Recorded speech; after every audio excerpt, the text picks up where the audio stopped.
172वां दोहा ये था, अब आगे वैखा नस सोई सोचे जोगू, तप बिहाय जय भावई भोगू।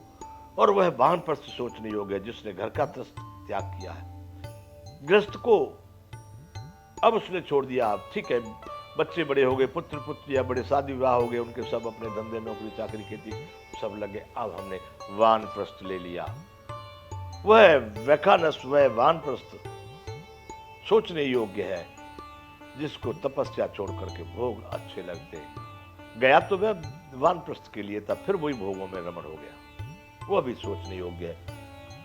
वशिष्ठ जी करे बंधु भरत को, सोचिए पिसुन अकारण क्रोधी, जनन जनक गुरु बंधु विरोधी। और उस चुगलखोर को पिसुन कहते हैं बंधु, चुगलखोर। ये हमारे देश में, विश्व में, घर में, समाज में और जहां देखो सबसे बड़ी बीमारी ये है चुगलखोर। चुगलखोर वो वैसे, मैंने जो बात कही वो दूसरे को उस बात को वैसी की वैसी तो नहीं कह सकता है, कुछ तो उसमें मिलावट हो जाएगी, इधर से उधर जो भिड़ाते हैं, और सो भी उस उद्देश्य से इनमें कटुता आवे, इनके जो व्यवहार है वो बिगड़े। बंधुओं, ये आज के मानव समाज में बहुत बड़ी बीमारी है।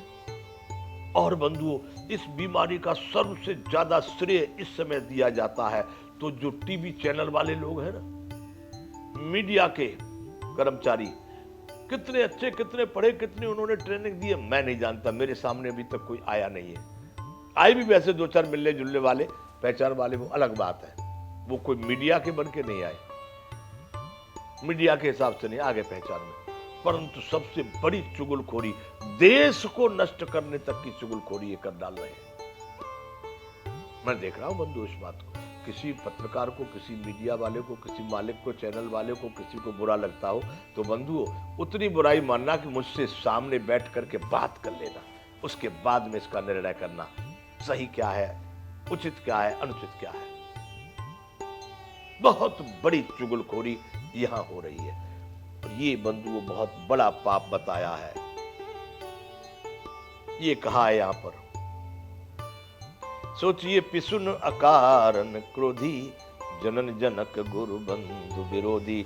उस चुगलखोर के लिए सोचना चाहिए, बिना ही कारण के क्रोध करने वाले को सोचना चाहिए, जो कोई कुछ बिगाड़ा नहीं किसी ने, कुछ ऐसी बड़ी बात भी नहीं, लेकिन खाली खाली क्रोध में भन्नाता रहता है, अकारण क्रोधी, उसको सोचना चाहिए।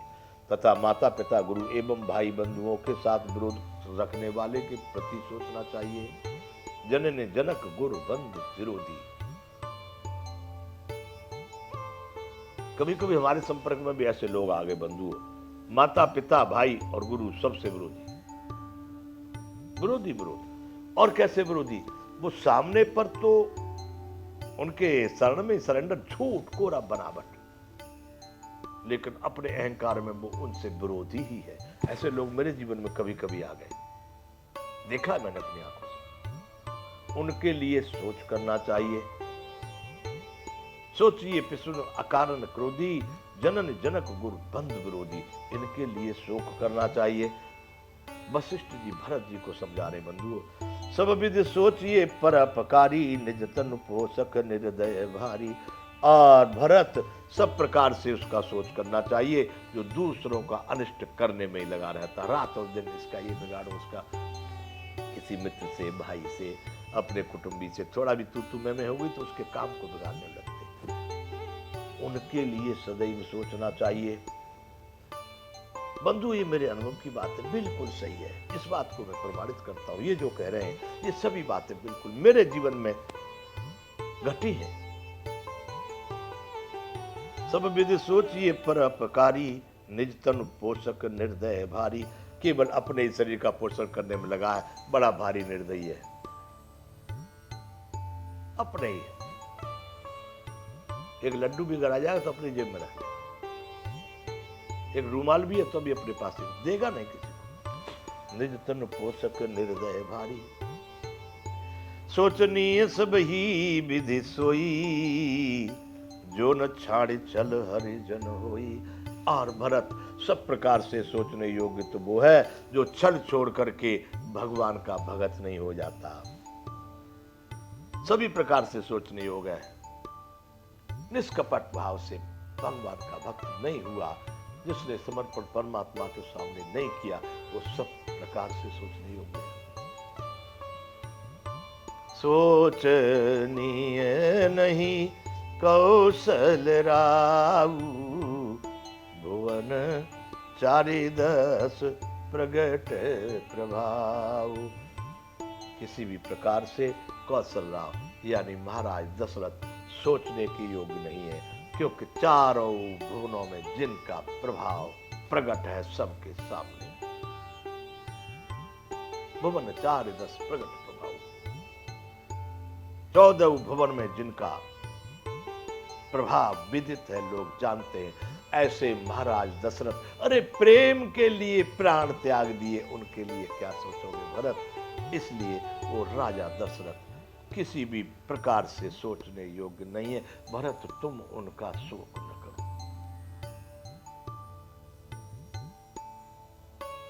भयउ न हय नभ होनहारा, भूप भरत जस पिता तुम्हारा।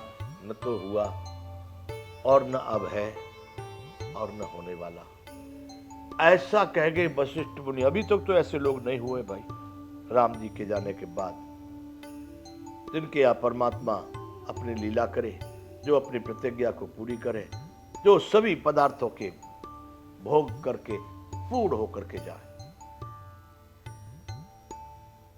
भयउ न है, न तो हुआ और न है, न अब होनहारा, आगे होने वाला भी नहीं है। भूप भरत जस पिता तुम्हारा, ऐसा राजा भरत जैसे तुम्हारे पिताजी थे, न है, न हुआ और न होगा। विधि हरिहरु सुरपति दिस नाथा, बर नहीं सब दशरथ गुण गाथा।